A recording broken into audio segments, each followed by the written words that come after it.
Hello students, इस video में मैं आप लोगों को kinetic theory of ideal gas के बारे में बताऊंगा।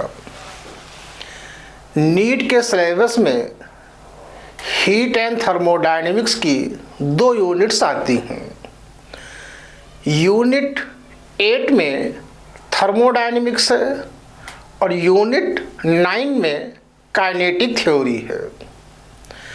अगर हम समझाने के क्रम में देखें, ऑर्डर में देखें, तो unit 9 kinetic theory of gas के बारे में हम आपको पहले पढ़ाएंगे।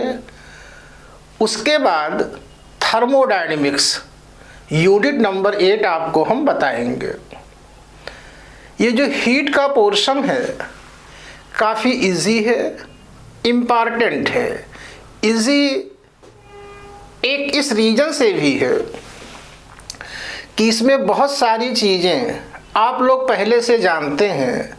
क्लास 9th में, 10th में, 11th में आप लोग पढ़ते रहे हैं और इसमें बहुत सारी चीज़ें ऐसी भी हैं जो आप लोग केमिस्ट्री में भी पढ़ते रहते हैं। हाँ, जो न्यूमेरिकल का अप्रोच है वो केमिस्ट्री में और फिजिक्स में थोड़ा अलग अलग होता है।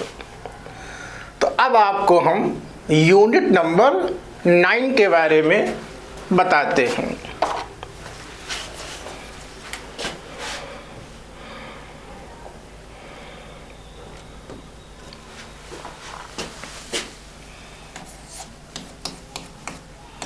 यह आपकी है यूनिट नंबर 9। 8 आपकी थर्मोडायनेमिक्स होगी। तो सबसे पहले हम आपको kinetic theory of perfect gas के बारे में बताते हैं। आप लोग जिसे आइडियल गैस कहते हैं, आदर्श गैस कहते हैं, उसी को परफेक्ट गैस भी कहा जाता है। इसके पास्चुलेट्स क्या हैं, मीन्स इसकी मान्यताएं क्या हैं, पहले आपको हम उसके बारे में बताते हैं। जब आप बार बार गैस के बारे में पढ़ते हैं तो किसी क्वेश्चन को समझते समय आपके माइंड में गैस को लेकर के कौन सी पिक्चर और थीम बननी चाहिए। तो गैस का मतलब होता है, वो आप पहले से ही जानते हैं। मान लो ये एक बर्तन है, कंटेनर है। हमने ये कहा कि इसमें कोई आइडियल गैस है। तो गैस का मतलब होता है group of gas molecules. Gas के होने का मतलब यही है कि उस बर्तन में गैस के बहुत सारे मॉलिक्यूल्स हैं।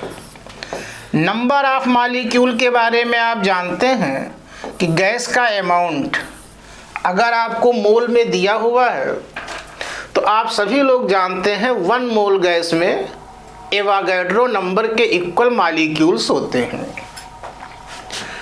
अब इसकी कुछ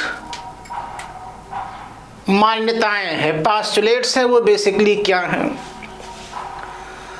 तो पहली बात तो ये है कि सारी गैसें छोटे छोटे पार्टिकल से मिल करके बनी होती हैं, जिन्हें हम लोग मॉलिक्यूल्स कहते हैं।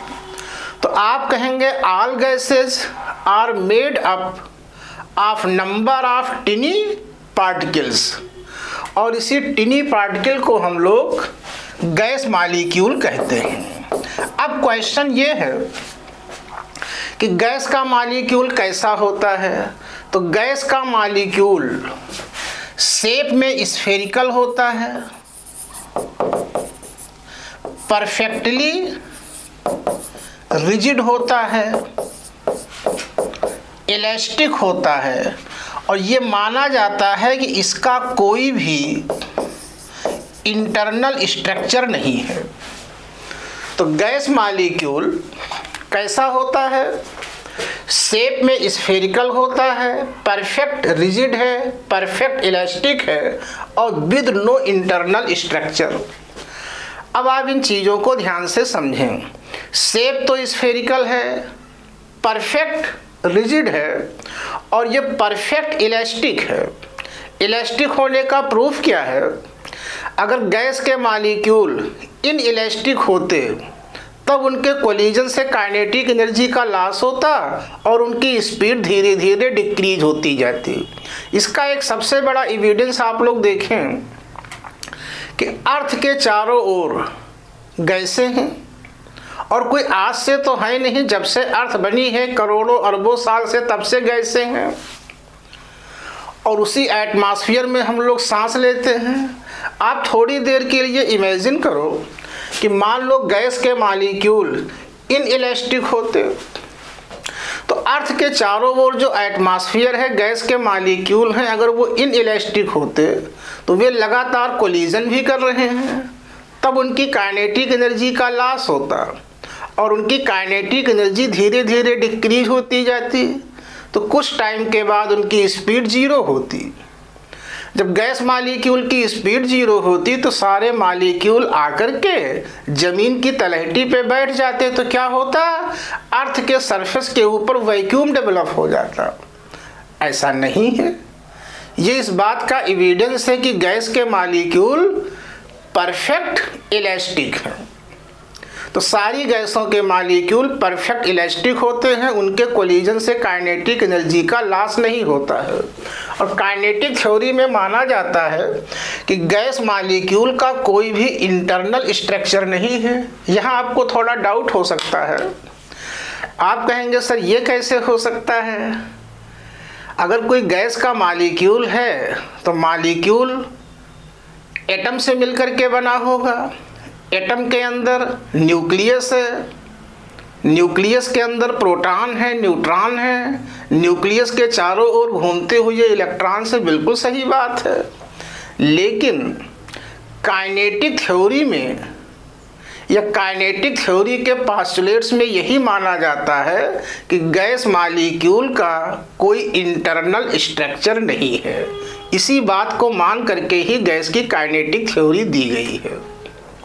दूसरी बात आप देखें, मान लो ये एक कंटेनर आपने ले लिया, सपोज करो इसका वॉल्यूम 2 लीटर है और इसमें 2 मोल गैस है।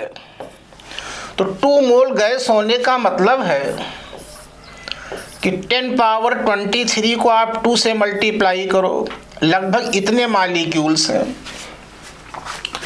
तो इतने छोटे वॉल्यूम में 10 पावर 23 इंटू 2 मॉलिक्यूल्स हैं। 10 पावर 23 बहुत बड़ा नंबर है। 10 पावर 6 पे लाख होता है, 8 पे करोड़ होता है, 10 पे अरब हो जाता है। तो इतने छोटे मॉलिक्यूल में अरबों खरबों मतलब इनफाइनाइट मॉलिक्यूल्स हैं और वो लगातार मोशन कर रहे हैं। तो जब आपसे ये कहा जा रहा है कि इतने छोटे वॉल्यूम में बहुत सारे मॉलिक्यूल्स हैं और वे लगातार मोशन कर रहे हैं, तब आपको ये अलग से बताने की ज़रूरत ही नहीं होती है कि ये मोशन कि ये आपस में कोलिजन करेंगे। और जब कोलिजन करेंगे तो डेफिनेट है ये किसी फिक्स डायरेक्शन में लगातार मोशन कर ही नहीं सकते। जब मॉलिक्यूल मोशन करेंगे तो एक दूसरे से कोलिजन करेंगे। तो कोलिजन के ड्यू टू क्या होगा, इनके वेलोसिटी का मैग्नीट्यूड और डायरेक्शन दोनों लगातार चेंज होते रहते हैं। इस टाइप के मोशन को आप लोग रैंडम मोशन कहते हैं। रैंडम को हिंदी में यादृच्छया कहा जाता है। इसका मतलब होता है यदा इच्छा, मतलब जिस मॉलिक्यूल की मतलब कोई मॉलिक्यूल किसी भी डायरेक्शन में मोशन कर सकता है। तो गैस मॉलिक्यूल का मोशन रैंडम मोशन होता है। रैंडम मोशन का मतलब ये है, अगर गैस का मॉलिक्यूल एक फिक्स डायरेक्शन में मोशन करता, अगर ये किसी फिक्स डायरेक्शन में मोशन करता तब ये उसी डायरेक्शन में बढ़ता हुआ चला जाता और किसी टाइम इंटरवल में इसका डिस्प्लेसमेंट भी होता। लेकिन गैस मॉलिक्यूल का मोशन रैंडम होने से अगर आप कोई टाइम इंटरवल लेते हैं T1 से T2, तो T1 से T2 के बीच गैस मॉलिक्यूल का डिस्प्लेसमेंट 0 होगा। इसलिए गैस मॉलिक्यूल की एवरेज वेलोसिटी 0 होगी, क्योंकि average velocity equal to displacement upon time. जब डिस्प्लेसमेंट 0 है इसलिए एवरेज वेलोसिटी 0 होगी। लेकिन गैस मॉलिक्यूल मोशन कर रहा है, मान लो यहाँ से आया, इससे कोलिजन किया, फिर इससे कोलिजन किया, फिर इससे कोलिजन किया, तो इसकी जो लेंथ ऑफ पाथ है वो लगातार इंक्रीज होती जाएगी और डिस्टेंस आपका लेंथ ऑफ पाथ होता है। तो किसी भी टाइम इंटरवल में T1 से T2 के बीच गैस मॉलिक्यूल की डिस्टेंस 0 नहीं होती है, इसीलिए गैस मॉलिक्यूल की एवरेज स्पीड आपकी 0 नहीं होगी। एक बात आप लोग और देखें, जो डायरेक्शन वेलोसिटी की होती है वही डायरेक्शन मोमेंटम की होती है। अगर आपसे पूछा जाए कि एक बर्तन में बंद गैस के सारे मॉलिक्यूल का टोटल लीनियर मोमेंटम क्या होगा, तो आप कहेंगे sir sigma P total linear momentum equal to first molecule का मोमेंटम प्लस सेकंड मॉलिक्यूल का मोमेंटम प्लस थर्ड मॉलिक्यूल का momentum plus and so on, जितने मॉलिक्यूल हैं सभी के मोमेंटम का वेक्टर सम। चूँकि मोशन रैंडम है इसलिए इनकी वेलोसिटी की डायरेक्शन भी रैंडम है, और जब वेलोसिटी की डायरेक्शन रैंडम है तो मोमेंटम की डायरेक्शन भी रैंडम होगी। तो ये सारे वेक्टर रैंडमली ओरिएंटेड हैं। और मैंने आपको क्लासरूम में एक बार नहीं सैकड़ों बार बताया है, अगर बहुत सारे वेक्टर रैंडमली ओरिएंटेड हैं तब उनका वेक्टर एडिशन हमेशा 0 होता है। इसीलिए किसी बर्तन में बंद गैस के सारे मॉलिक्यूल का टोटल लीनियर मोमेंटम 0 होता है। बात क्लियर हो गई। अब इसमें एक कॉन्सेप्ट और आता है, मीन फ्री पाथ। वो आपको हम बताते हैं। पहले हमने जो पॉइंट्स आपको बताए हैं इनको आप नोट कर लें, वो सारी चीज़ें सिस्टम में हैं, हम आपको दे रहे हैं।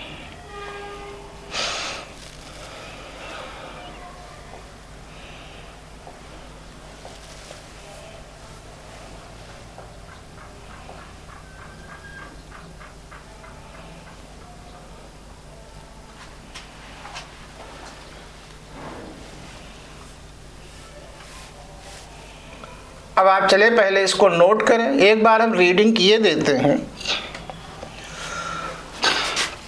तो अब आप देखें point 1, all gases are made of tiny particles called molecules. Gas molecules are spherical, perfect rigid and elastic with no internal structure. For a gas molecule, average velocity equal to 0 but average speed not equal to 0. Total linear momentum of all molecules is 0. आप ये चारों point note करें, फिर आपको हम पांचवा point बताते हैं। चलें आप जल्दी नोट करें।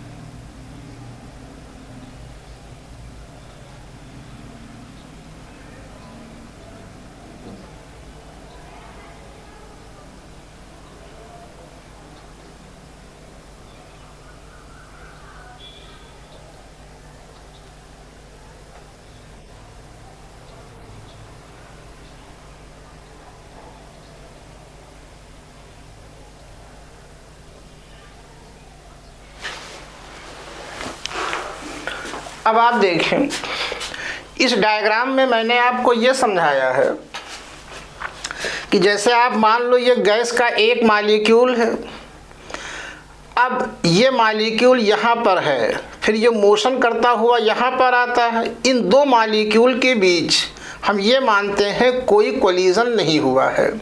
तो ये यहाँ से यहाँ तक के स्पेस में कोई दूसरा कोलिजन नहीं है।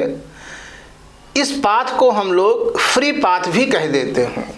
तो मान लो एक मालिक्यूल पहले यहाँ से यहाँ तक आया, ट्रैवल की गई डिस्टेंस S1 है।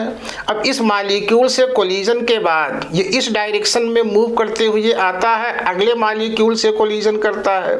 ये डिस्टेंस S2 है, फिर इस मालिक्यूल से, फिर इस मालिक्यूल से, फिर इस मालिक्यूल से। आप इसको ऐसे समझें, मान लो हमने आपसे कहा किसी गैस मालिक्यूल की स्टडी आप 10 मिनट तक करें, तो 10 मिनट में वो बहुत सारे कोलिजन करेगा। तो मीन फ्री पाथ का कॉन्सेप्ट होता है कि सर्टेन कोलिजन में गैस मालिक्यूल के ड्यू टू ट्रैवल की गई total distance upon number of collisions, और मीन फ्री पाथ को हम L डैश से डिनोट करते हैं। ये इक्वल टू होता है total distance upon number of collisions. आप देखें,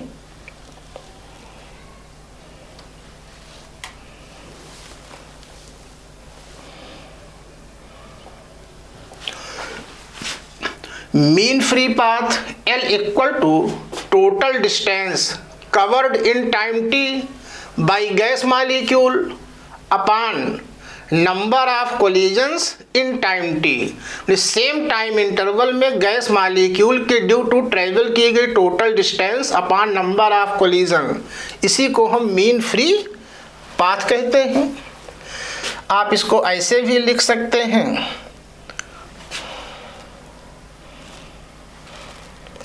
mean free path L equal to total distance upon number of collisions, और इसका फार्मूला होता है L equal to 1 upon square root 2 pi n small d square. यहाँ पर स्मॉल d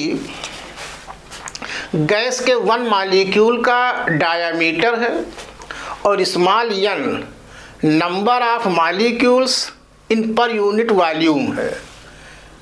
बात clear हो गई? ये फार्मूला इम्पॉर्टेंट है, अक्सर आप लोगों से पूछा जाता है, या आप ध्यान रखिएगा। ये फार्मूला आपके लिए इम्पॉर्टेंट है, इसको आप याद रखिएगा। आप इसे नोट करें, फिर आपको हम आगे बताते हैं।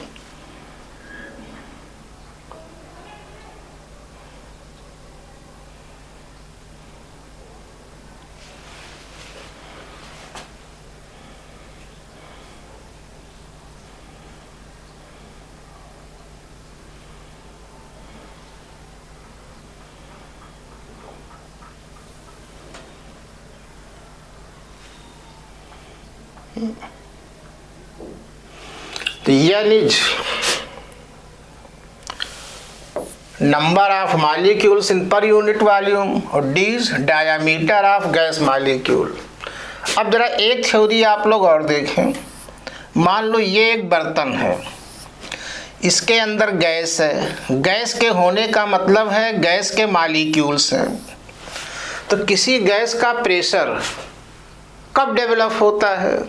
तो प्रेशर की एक ही थ्योरी है, प्रेशर का बेसिक फार्मूला एक ही होता है, फोर्स अपॉन एरिया। तो हमें समझना होगा यहाँ पर फोर्स और एरिया का इन्वॉल्वमेंट कैसे कैसे हुआ है। तो जब गैस के मालिक्यूल मोशन करते हैं तो गैस के मालिक्यूल एक दूसरे से भी कोलिजन करते हैं, और गैस मालिक्यूल कंटेनर की दीवार से भी कोलिजन करते हैं। जब गैस के मालिक्यूल आपस में कोलिजन करते हैं, इससे प्रेशर नहीं डेवलप होता है। लेकिन जब कोई गैस का मालिक्यूल बर्तन की दीवार से टकराता है तो चेंज इन मोमेंटम होता है। चेंज इन मोमेंटम के ड्यू टू कंटेनर की दीवार पर एक एवरेज फोर्स एक्ट होता है, और सभी दीवार के पास सरफेस एरिया पहले से है, तो इसी एवरेज फोर्स अपॉन एरिया को हम लोग प्रेशर ऑफ गैस कहते हैं। फिर आप ध्यान से सुने, गैस के प्रेशर के डेवलप होने का रीज़न होता है जब गैस मालिक्यूल कंटेनर की दीवार से कोलिजन करता है तो चेंज इन मोमेंटम होगा। चेंज इन मोमेंटम के ड्यू टू दीवार पर एक फोर्स एक्ट होता है। इसी फोर्स अपॉन एरिया को हम लोग प्रेशर ऑफ गैस कहते हैं। थ्योरेटिकली कभी कभी पूछा जाता है कि गैस प्रेशर का डेवलप होना किस थ्योरी पर बेस्ड है।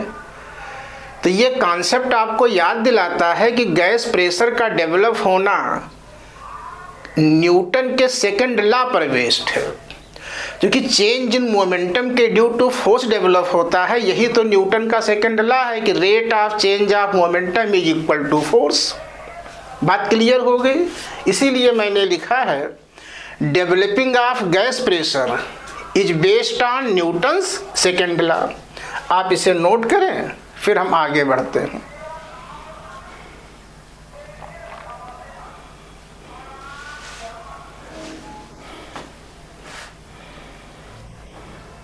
तो ये मैंने गैस की काइनेटिक थ्योरी के बारे में आपको बताया।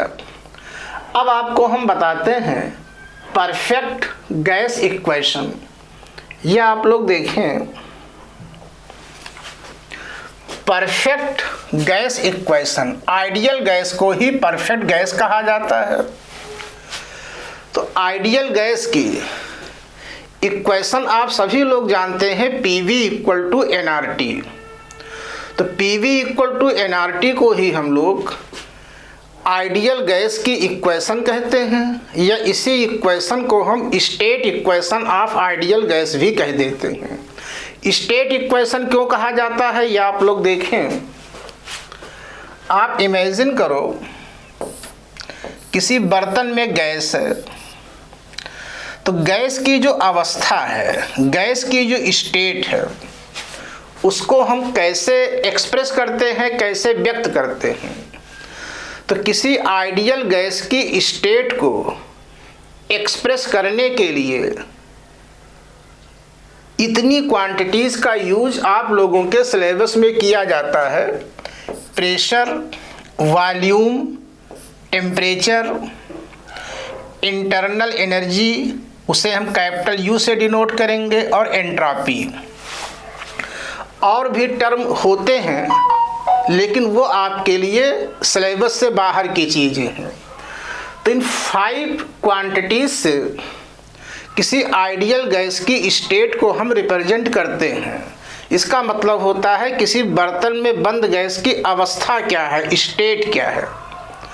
क्योंकि आइडियल गैस की स्टेट को इन्हीं 5 पैरामीटर से एक्सप्रेस किया जाता है, इसीलिए इनके बीच अगर कोई फार्मूला या इक्वेशन बनता है, उसी को हम स्टेट इक्वेशन कहते हैं। और इन 5 को स्टेट फंक्शन भी कहा जाता है। यहाँ पर एक चीज़ आप लोग और जान लें, पूरी हीट में ये 5 क्वांटिटीज़ आएंगी, 2 क्वांटिटीज़ और आती हैं, हीट एनर्जी Q और वर्क डन। आप थ्योरेटिकली याद रखिएगा, ये दोनों स्टेट फंक्शन नहीं हैं, ये पाथ फंक्शन होते हैं, और ये 5 स्टेट फंक्शन है। इसीलिए जब किसी फार्मूले में इनका इन्वॉल्वमेंट होता है तो उसे हम लोग स्टेट इक्वेशन कह देते हैं। अब आप देखें, यह आप पहले से जानते हैं, किसी भी आइडियल गैस की स्टेट इक्वेशन होती है PV equal to μRT। P pressure of gas, V is volume of gas, R gas constant है, और T टेम्परेचर ऑफ गैस है, जो हमेशा केल्विन में होगा।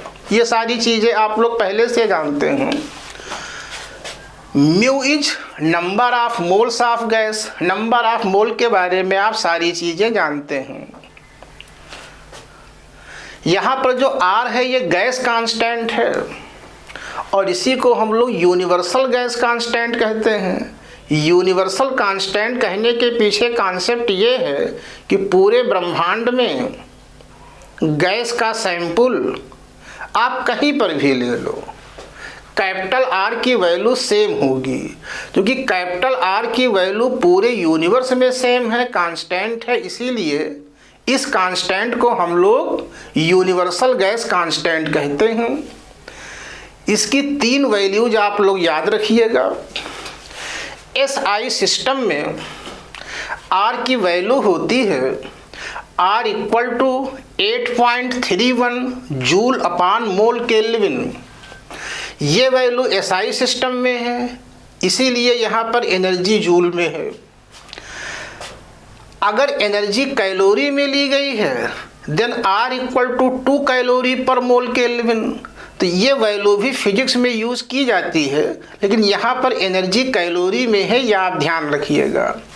R की एक वैल्यू और होती है R = 0.0821 लीटर एटमॉस्फेयर पर मोल केल्विन। इसका एप्लीकेशन फिजिक्स में ना के बराबर आता है, केमिस्ट्री में आप लोग इसका यूज़ करते रहते हैं। अब ये 2 वैल्यूज आप लोग याद रखिएगा। अब जहाँ तक हम इस फार्मूले की बात करें तो ये फार्मूला आपको क्लास 9th या उसके पहले से ही बताया जाता होगा। 11th में आप लोगों ने ज़रूर पढ़ा होगा, केमिस्ट्री में भी आप लोग पढ़ते रहते हैं। यह फार्मूला देखने में बहुत आसान है, लेकिन इसका जो एप्लीकेशन है टफ तो नहीं है, लेकिन एक सेंस आपको समझना होगा कि इसका हम सही एप्लीकेशन कैसे करेंगे। तो आप ध्यान से सुने। ये आइडियल गैस की स्टेट इक्वेशन को रिप्रेजेंट करता है। तो यह फार्मूला एक दिए हुए बर्तन के लिए अप्लाई किया जाता है। हम यहाँ पे लिखेंगे applicable for given vessel. Vessel means बर्तन या कंटेनर। ये एक दिए हुए वेसल के लिए वैलिड होता है, और वेसल में क्या होगा, contain pure gas or mixture of gas. मान लो ये बर्तन आपने लिया है, तो किसी बर्तन में प्योर गैस हो या कई गैसों का मिक्सचर हो, यह फार्मूला आप अप्लाई कर सकते हैं। बस एप्लीकेशन करते समय आपको ध्यान ये रखना है कि यह फार्मूला एक दिए हुए बर्तन के लिए एप्लीकेबल होता है। उस बर्तन में गैस आपकी प्योर भी हो सकती है, कई गैसों का मिक्सचर भी हो सकता है, और जिस बर्तन के लिए आप ये फार्मूला अप्लाई करेंगे उसी बर्तन की गैस का प्रेशर होगा, उसी बर्तन का वॉल्यूम होगा, उसी बर्तन में बंद गैस के टोटल नंबर ऑफ मोल्स होंगे। R तो यूनिवर्सल कांस्टेंट है, उसी का टेम्परेचर होगा। मान लो कहीं पे 2 बर्तन हैं, या आपका वेसल A है या आपका वेसल V है। मान लो एक तीसरा कंटेनर भी है, वेसल C है। इस तरीके से बहुत सारे बर्तन हैं। तो आप बहुत सारे बर्तन, कोई भी बर्तन है उसके लिए अप्लाई कर सकते हैं। ध्यान आपको ये रखना है, आप जिस बर्तन के लिए अप्लाई करेंगे सारी क्वांटिटीज उसी बर्तन की होनी चाहिए। कभी कभी बच्चों के दिमाग में क्या बैठ जाता है कि ये फार्मूला तो गैस के लिए है, तो इसे हम गैस के लिए अप्लाई करते हैं। मान लो बर्तन B में भी O2 गैस है और C में भी O2 गैस है। आपने ये फार्मूला अप्लाई किया, अब आपके दिमाग में कहीं आ गया कि B में भी O2 है, C में भी O2 है, तो प्रेशर आपने B का ले लिया, वॉल्यूम C का ले लिया, फार्मूले में पुटअप किया तो गलत हो जाएगा। इस फार्मूले में ध्यान रखिएगा, एप्लीकेबल फॉर गिवन वेसल, एक दिए हुए बर्तन के लिए इसको अप्लाई किया जाता है। दूसरी बात ये है, ये एक इंस्टैंटेनियस स्टेट इक्वेशन है। इंस्टैंटेनियस का मतलब ये है, अगर किसी गैस की अवस्था टाइम के साथ चेंज हो रही है, क्या उस कंडीशन में हम इस फार्मूले को अप्लाई कर सकते हैं? हाँ, अप्लाई कर सकते हैं। जैसे अगर एक क्वेश्चन आपसे पूछा जाए कि मान लो बर्तन ए में कोई गैस है और आपने यहाँ पर कोई होल कर दिया, गैस लीक होने लगी, क्या इस कंडीशन में फार्मूला एप्लीकेबल होगा? बिल्कुल एप्लीकेबल होगा। अगर किसी बर्तन से गैस लीक हो रही है तब भी इस फार्मूले को हम अप्लाई कर सकते हैं। बस अप्लाई करते समय ध्यान क्या रखेंगे, जब गैस लीक होगी तो अमाउंट डिक्रीज होता जाएगा, वॉल्यूम सेम रहेगा, प्रेशर डिक्रीज होगा, टेम्परेचर भी चेंज हो सकता है। अब मान लो हम टाइम की दो स्टेट लेते हैं, T1 और T2। तो जब आप टाइम T1 पर ये फार्मूला अप्लाई करेंगे तो सारी क्वांटिटीज टाइम T1 की होनी चाहिए। अगर आप टाइम T2 पर अप्लाई करते हैं तो सारी क्वांटिटीज टाइम T2 की होनी चाहिए। अगर किसी बर्तन में बंद गैस की स्टेट चेंज हो रही है तब भी हम ये फार्मूला अप्लाई कर सकते हैं। बस जिस टाइम पर अप्लाई करेंगे सारी क्वांटिटीज उसी टाइम की होनी चाहिए। तो अब हम आगे बढ़ते हैं, इसके एप्लीकेशंस पर आते हैं। एप्लीकेशन में कुछ पॉइंट आप लोग पहले देखें, फिर इस पर क्वेश्चंस आपको हम बताते हैं। पहली बात तो ये है, gas constant upon Avogadro number, इस रेशियो को केबी से या कैपिटल के से डिनोट किया जाता है और इसको हम लोग बोल्ट्जमैन्स कांस्टेंट कहते हैं। एसआई सिस्टम में के की वैल्यू होती है K equal to 1.38 into 10⁻⁻23 joule per kelvin. और इसके बेसिस पर एक पॉइंट आप लोग और देखें, जैसे PB equal to mu RT, mu number of moles है तो म्यू नंबर ऑफ मोल के स्थान पर आप लिख सकते हैं number of molecules upon Avogadro number into RT equal to R upon NA के प्लेस पर आप के लिखेंगे तो इक्वल टू NKT। तो we get PB equal to NKT। अब आपने देखा इस फार्मूले से ये फार्मूला आपको मिला, तो ये भी स्टेट इक्वेशन है और PB equal to mu RT ये भी स्टेट इक्वेशन है।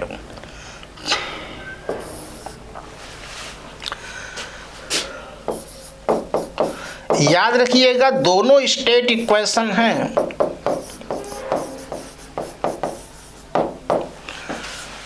दोनों में कोई डिफरेंस नहीं है। बस एक चीज का आप लोग ध्यान रखिएगा, अगर क्वेश्चन में नंबर ऑफ मोल्स दिया है तब आप इस फार्मूले का यूज करेंगे, अगर नंबर ऑफ मॉलिक्यूल दिया है तब आप इस फार्मूले का यूज करेंगे। और यहाँ पर एक क्वेश्चन अक्सर पूछा जाता है, जैसे PV equal to NKT then N upon V equal to P upon KT और N नंबर ऑफ मॉलिक्यूल से V वॉल्यूम है, तो आप कह सकते हैं number of molecules in per unit volume equal to capital N upon V equal to pressure upon KT। यह आप लोगों से अक्सर पूछ लिया जाता है, आप इसे नोट करें फिर आपको हम आगे बताते हैं।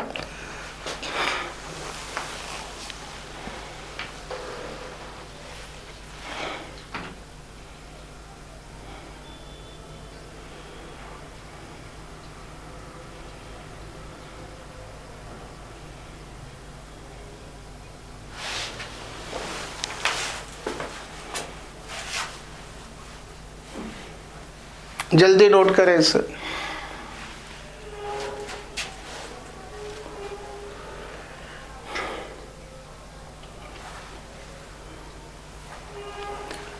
अब आप ये क्वेश्चन देखें।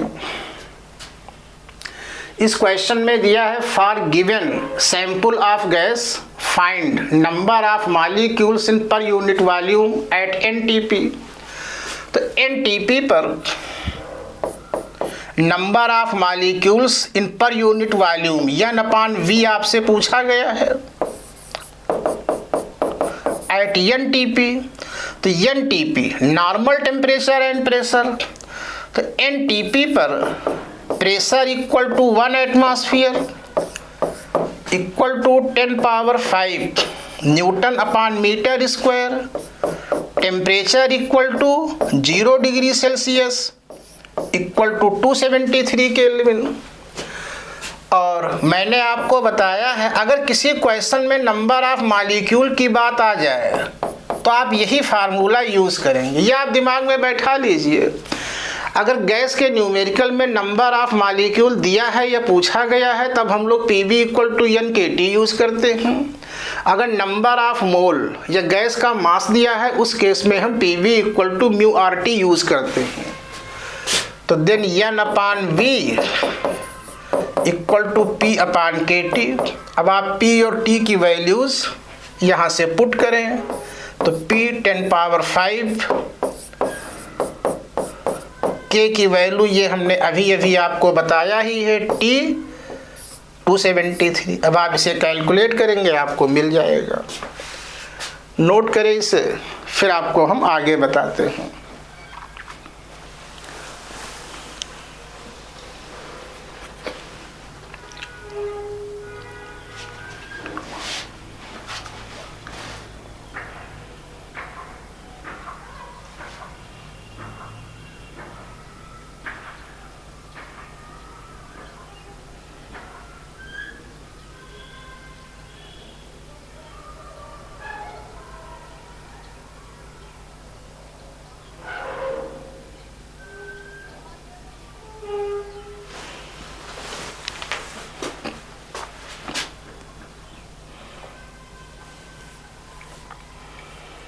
अब आप सेकंड एप्लीकेशन देखें।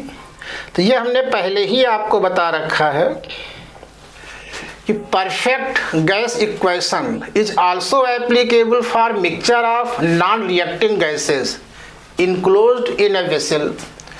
अगर किसी बर्तन में आप किसी बर्तन में 2 या 2 से ज़्यादा रिएक्शन ना करने वाली गैसें लेते हैं तो उसके लिए भी हम लोग स्टेट इक्वेशन को अप्लाई कर सकते हैं।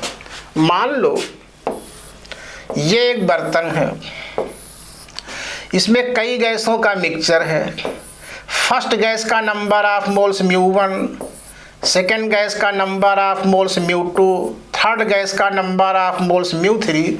और ये ज़रूरी है कि ये आपस में रिएक्शन ना करें, क्योंकि अगर रिएक्शन करेंगी तो पता नहीं क्या बन के तैयार हो जाएगा। वो सारी चीज़ों का एप्लीकेशन यहाँ पर नहीं आता है।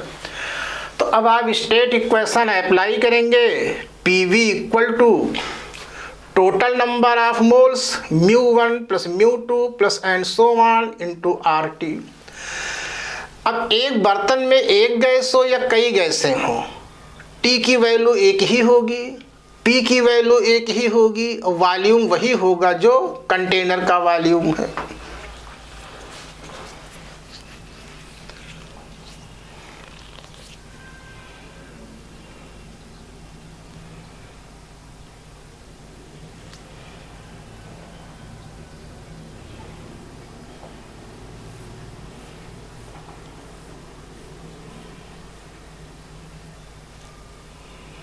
अब आप थर्ड एप्लीकेशन देखें जो काफ़ी मेन है। फॉर प्योर गैस, अगर आप कोई प्योर गैस लेते हैं, जैसे मान लो आपने प्योर O2 लिया है, उसका मोलर मास 32 ग्राम पर मोल होगा। प्योर N2 गैस लिया है, उसका मोलर मास 28 ग्राम पर मोल है। ये सारी चीज़ें आप लोग जानते हैं। तो आप ये भी जानते हैं किसी भी प्योर गैस के लिए 1 मोल गैस का जो मास होता है उसी को हम मोलर मास कहते हैं। तो मोलर मास इसे हम यम नॉट से डिनोट करेंगे और ये इक्वल टू होता है mass of one molecule into Avogadro number. आप इसको थोड़ा ऐसे समझें, आप जानते हैं अगर आप प्योर गैस लेते हैं तो 1 मोल गैस का जो मास है उसी को हम मोलर मास कहते हैं, और गैस का मास वही होगा जो उसके मॉलिक्यूल का मास है। गैस का मतलब ही तो होता है ग्रुप ऑफ मॉलिक्यूल्स। मान लो इसमें 1 मोल गैस है तो 1 मोल गैस में जितने मॉलिक्यूल हैं उन्हीं के मासेस का सम ही तो मोलर मास होगा। तो आप कह सकते हैं 1 मॉलिक्यूल का mass into number of molecules. तो 1 मोल गैस में एवोगाड्रो नंबर के इक्वल नंबर ऑफ मॉलिक्यूल्स होते हैं। तो इसीलिए हमने लिखा है molar mass M naught equal to mass of 1 molecule into Avogadro number. अब आप देखें, जब आप लिखते हैं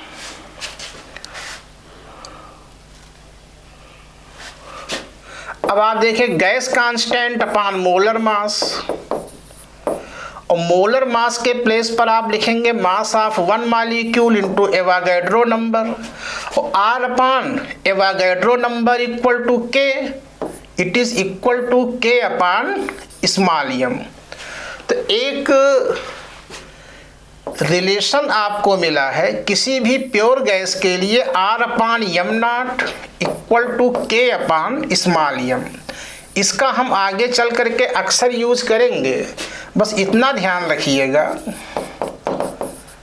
कि ये एप्लीकेबल होगा फॉर ओनली प्योर गैस। ये केवल प्योर गैस के लिए ही एप्लीकेबल होता है, मिक्सचर ऑफ गैस के लिए आप इसको अप्लाई नहीं कर सकते।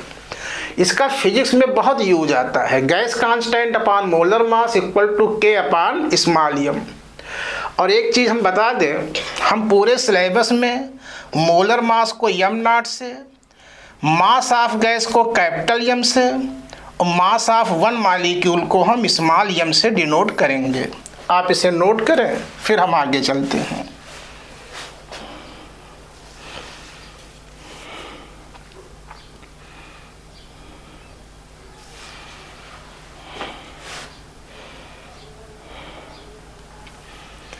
अब आप देखें डेंसिटी ऑफ गैस, ये बहुत पूछा जाता है किसी आइडियल गैस की डेंसिटी क्या होगी।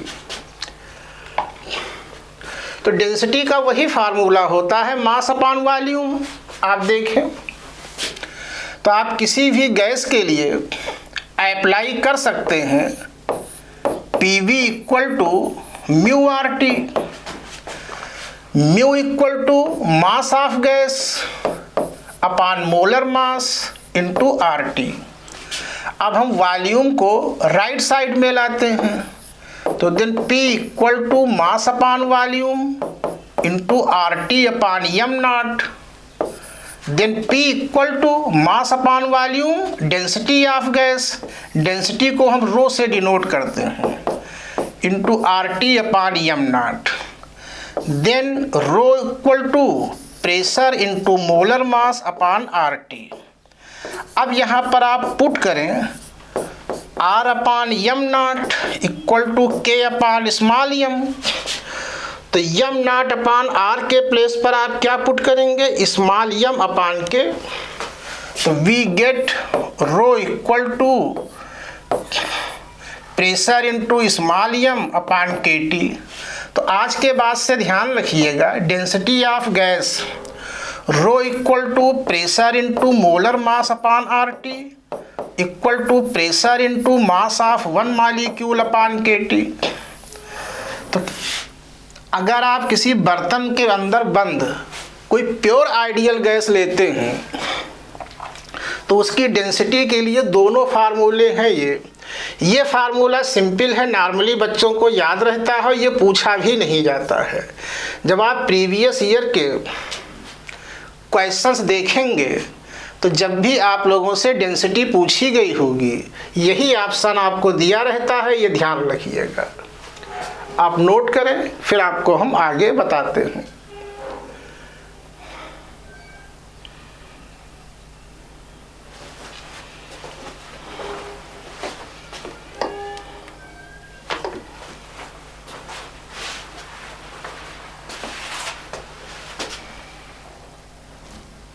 नोट कर लिया ना। अब जरा आप लोग देखें, एक कॉन्सेप्ट आता है मीन मोलर मास। पहले आप समझे ये बेसिकली है क्या, मीन मोलर मास। इसी को हम लोग कभी कभी एवरेज मोलर मास भी कह देते हैं। आप इसको ऐसे समझें, मान लो आपने प्योर O2 गैस लिया है, तो प्योर O2 गैस का मोलर मास 32 ग्राम पर मोल, प्योर NT का 28, ये सब आपको पता है। तो अगर कोई गैस प्योर स्टेट में है तो ज़्यादातर गैसों का मोलर मास आपको याद रहता है, जो कि केमिस्ट्री वगैरह में आप लोग काफ़ी यूज़ करते हैं। यहाँ थोड़ी प्रॉब्लम तब आती है अगर आप रिएक्शन ना करने वाली, ये ज़रूरी है कि रिएक्शन ना करने वाली 2 या 2 से ज़्यादा गैसों का मिक्सचर ले लें। जैसे मान लो किसी बर्तन में आपने N2 और O2 का मिक्सचर ले लिया, ये नॉर्मली रिएक्शन नहीं करती हैं, तो मिक्सचर का मोलर मास क्या होगा। तो कभी कभी बच्चे यहाँ क्या कहते हैं कि N2 का मोलर मास 28, O2 का मोलर मास 32, तो दोनों के मोलर मास को ऐड किया और ये कहा 2 गैसें हैं तो 2 से डिवाइड करो, क्योंकि कभी कभी क्वेश्चन में इसको एवरेज मोलर मास भी कहते हैं। और एवरेज कैलकुलेट करते समय स्टूडेंट का दिमाग इस बात की ओर चला ही जाता है कि ऐड करके 2 से डिवाइड कर दो, यहाँ पे ये गलत हो जाएगा। इसका एक फार्मूला होता है, क्या होता है वो आप देखें।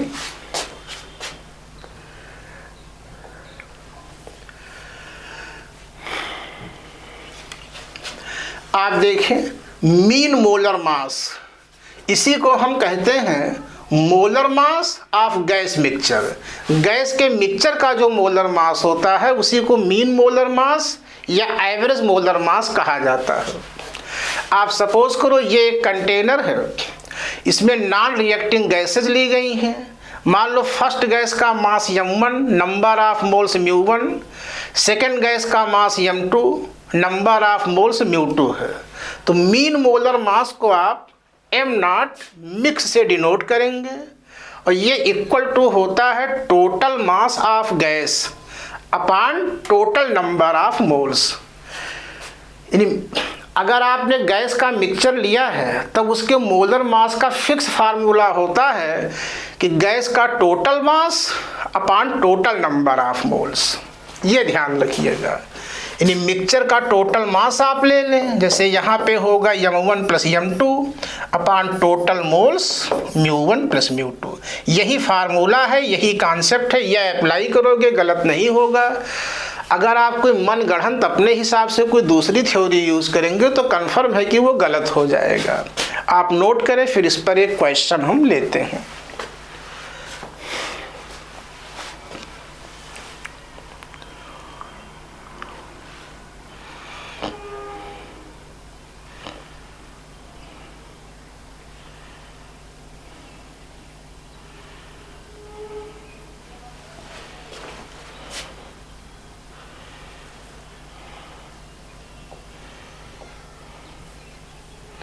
अब आप देखें ये क्वेश्चन आपके सामने है। क्वेश्चन है 2 moles of helium and 4 moles of H2 are mix, find molar mass of gas mixture. तो 2 मोल हीलियम है, 4 मोल H2 को मिलाया गया है। हीलियम और हाइड्रोजन तो रिएक्शन नहीं करेंगे, कन्फर्म है। मिक्सचर का मास आपसे पूछा गया है। तो आप देखें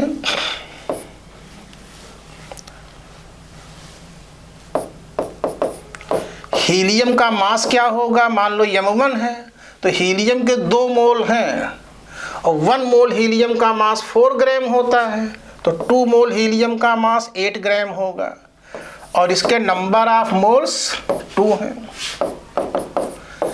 H2 4 मोल H2 है तो 1 मोल H2 का मास 2 ग्राम, तो 4 मोल H2 का मास 8 ग्राम हो जाएगा और H2 के नंबर ऑफ मोल्स 4 हैं। अब आप देखें mean molar mass m0 mix equal to total mass m1 plus m2 upon total number of moles, तो 8 + 8 अपॉन 2 + 4 = 8/3। तो ये हुआ 8/3 और यूनिट होगी ग्राम पर मोल। आप नोट करें इसे।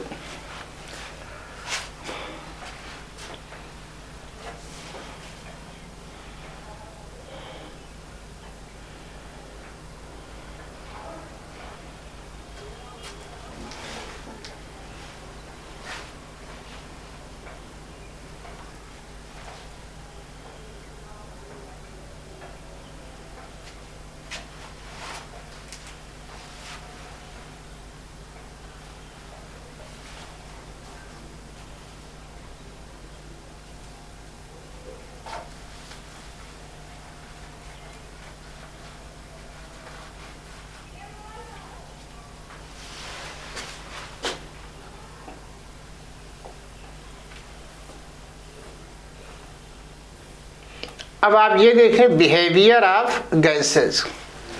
अब आपको हम यहाँ पर गैस के बिहेवियर के बारे में बताएंगे।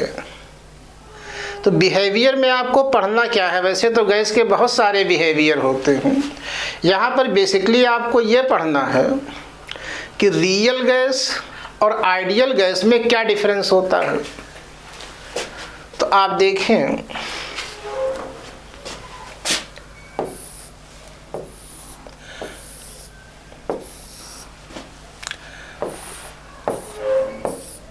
आराम से समझिएगा। तो मान लो किसी कंटेनर में गैस है, तो आइडियल गैस में दो चीज़ें मानी जाती हैं। किसी भी आइडियल गैस में दो मॉलिक्यूल के बीच एक्ट होने वाला फोर्स 0 माना जाता है। किसी भी आइडियल गैस में इंटरमॉलिक्यूलर फोर्स 0 होता है। रियल गैस में कम तो होता है सॉलिड और लिक्विड से, लेकिन 0 नहीं होता है। तो आइडियल गैस में इंटरमॉलिक्यूलर फोर्स को हम 0 मानते हैं, जो कि रियल गैस में 0 नहीं होता है। दूसरी बात, मान लो इस बर्तन का वॉल्यूम 5 लीटर है। अगर आप सारे मॉलिक्यूल को पकड़ करके एक पॉइंट पर कलेक्ट करें, तो ये ऑब्जर्व किया गया है कि सारे मॉलिक्यूल मिल करके जितना स्पेस या वॉल्यूम ऑक्यूपाई करते हैं, ये बर्तन के वॉल्यूम के कंपेयर में नेग्लिजिबल होता है। यही आइडियल गैस की प्रॉपर्टी होती है। आइडियल गैस में दो मान्यताएं हमेशा मानी जाती हैं। पहला, इंटरमॉलिक्यूलर फोर्स 0 है और गैस मॉलिक्यूल के ड्यू टू ऑक्यूपाई किया गया वॉल्यूम गैस वॉल्यूम के कंपेयर में नेग्लिजिबल है। अब आप इसको दो कंडीशन पर पढ़ें। मान लो ये एक बर्तन है, हम यहाँ पर एक पिस्टन भी लगा देते हैं। बहुत सारी चीज़ों को समझाने के लिए हम पिस्टन का यूज़ करते हैं। अंदर गैस है, ये पिस्टन ऊपर नीचे मूव कर रहा है। अगर आप गैस का टेम्परेचर लो कर दें, तो गैस का टेम्परेचर लो करने से मॉलिक्यूल की काइनेटिक एनर्जी कम होगी। जब काइनेटिक एनर्जी कम होगी तो बहुत ज़्यादा उछल कूद नहीं करेंगे, ये एक दूसरे के पास पास आएंगे। और आप प्रेशर को हाई कर दो। प्रेशर को हाई करने का मतलब है पिस्टन को नीचे ले आवें। जब आप पिस्टन को नीचे लाएंगे, प्रेशर को हाई करेंगे, टेम्परेचर को लो करेंगे, तो क्या होगा, ये मॉलिक्यूल काफ़ी पास पास करीब आएंगे। जब पास पास आएंगे तो इनके बीच का इंटरमॉलिक्यूलर फोर्स F इंक्रीज हो जाएगा। और F का इंक्रीज होना ये बताता है कि अब इसका बिहेवियर आइडियल गैस के बिहेवियर से डिवेट कर रहा है। अगर आप गैस का टेम्परेचर हाई कर दें और प्रेशर को लो कर दें, तो प्रेशर को लो करने से मॉलिक्यूल दूर दूर होंगे टेम्परेचर को हाई करने से उनकी काइनेटिक एनर्जी इंक्रीज होगी, वो रैंडमली ज़्यादा स्पीड से मोशन करेंगे, तो इस केस में इंटरमॉलिक्यूलर फोर्स डिक्रीज होता है, तो ये बिहेवियर टुवर्ड्स आइडियल गैस जाता है। तो दो बातें हमेशा ध्यान रखिएगा, हाई प्रेशर, जब प्रेशर हाई होता है तो डेंसिटी भी हाई होती है। हाई प्रेशर और लो टेम्परेचर पर रियल गैस का बिहेवियर आइडियल गैस के बिहेवियर से डिफर करता है, डिवेट करता है।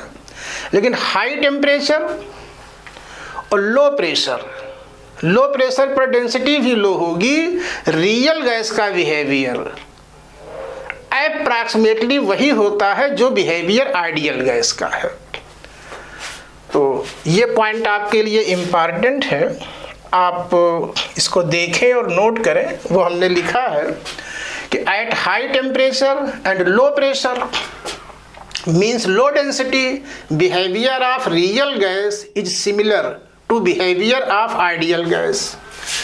Eight low temperature and high pressure means high density behaviour of real gas differ with behaviour of ideal gas. और ये भी आप नोट करें, फिर आपको हम बताते हैं।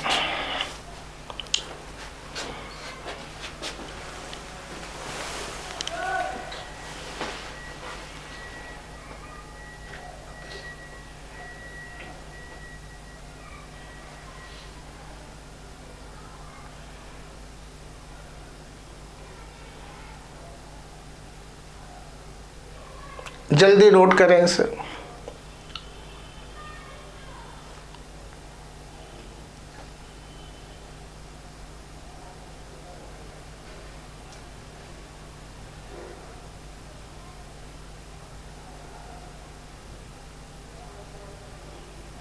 अब आप देखें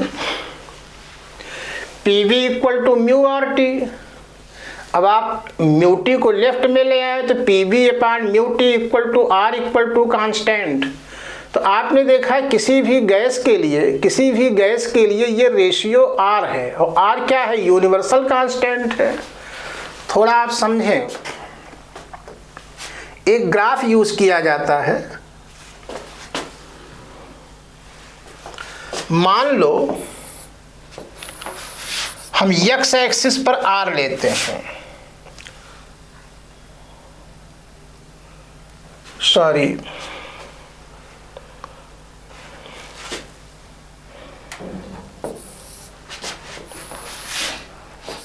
x एक्सिस पर हम प्रेशर लेते हैं और y एक्सिस पर R लेते हैं। R means PV upon mu T लेते हैं। तो R तो यूनिवर्सल कांस्टेंट है। जब R आपका यूनिवर्सल कांस्टेंट है तो R फिर किसी पर भी डिपेंड नहीं करेगा। तो अगर आप आइडियल गैस का प्रेशर इंक्रीज करते जाएं तो R तो कांस्टेंट होगा, तो ग्राफ स्ट्रेट होगा। तो ये ग्राफ आइडियल गैस के लिए होता है। अगर रियल गैस का ग्राफ ड्रा किया जाए तो आगे बढ़ने पर प्रेशर इंक्रीज होता है, और जैसे जैसे प्रेशर इंक्रीज होता है रियल गैस का बिहेवियर आइडियल गैस के बिहेवियर से डिफर करता है। तो डिफर करने में कर्व भी डिफर करता है। तो जैसे एक कर्व हम ये ड्रा करते हैं, आप देखिएगा, और एक कर्व हमने ये लिया है ये। अब ये कर्व आइडियल गैस के लिए है, ये कर्व और ये कर्व रियल गैस के लिए है। तो ये वाला कर्व आइडियल गैस के कर्व से ज़्यादा दूरी पर है। तो मान लो ये T2 टेम्परेचर पे ड्रा किया गया है, ये T1 टेम्परेचर पे ड्रा किया गया है। तो जब गैस का टेम्परेचर हाई होगा वो कर्व आइडियल गैस के करीब होगा, और जिसका टेम्परेचर कम है वो कर्व आइडियल गैस के कर्व से ज़्यादा डिस्टेंस पर होगा। तो यहाँ पर T1 T2 के बीच का रिलेशन पूछा जाता है, तो T1 ग्रेटर देन T2 होगा। एक बार आप फिर देखें, आपने x एक्सिस पर गैस का प्रेशर लिया है, y एक्सिस पर R लिया है। R मीन्स ये क्वांटिटी हो गई। अब R तो आप कहेंगे सर कांस्टेंट है, ये तो प्रेशर से इंडिपेंडेंट होगा। बिल्कुल सही बात है, लेकिन ये आइडियल गैस के लिए है। तो ग्राफ आपका ऐसे हो गया गया, ये आइडियल गैस के लिए है। लेकिन रियल गैस में जब प्रेशर बहुत ज़्यादा होता है, टेम्परेचर लो होता है, तो उसका बिहेवियर आइडियल गैस जैसा नहीं होता है, उससे डिफ़र करता है। डिफ़र करेगा तो कर्व भी डिफ़र होगा। तो यहाँ पर क्वेश्चन कौन कौन से आते हैं, बड़ी सिंपल बातें पूछी जाएंगी। कर्व के नाम दे दिए गए, ये पहला है, ये दूसरा है, ये तीसरा है। कौन सा आइडियल गैस के लिए है, तो ये आइडियल गैस के लिए है। ये दोनों रियल गैस के लिए हैं। ये T1 टेम्परेचर पे है, ये T2 टेम्परेचर पे है। तो किसका टेम्परेचर ज़्यादा है, तो जो आइडियल गैस के करीब है उसका टेम्परेचर ज़्यादा होगा। हाई टेम्परेचर पे behaviour real gas ideal gas जैसा होता, तो T1 ग्रेटर देन T2 होगा। ये ग्राफ, हाँ, ये आप इसको बना लीजिए ये, और यहाँ पर हम लिखे देते हैं T1 greater than T2 greater than T3। और इसी के साथ ये ग्राफ आप बना लें। इसी के साथ ये वीडियो हम फिनिश करते हैं। इसके आगे की जो चीज़ें हैं वो आपको हम अगले वीडियो में देंगे। आज की क्लास फिनिश है।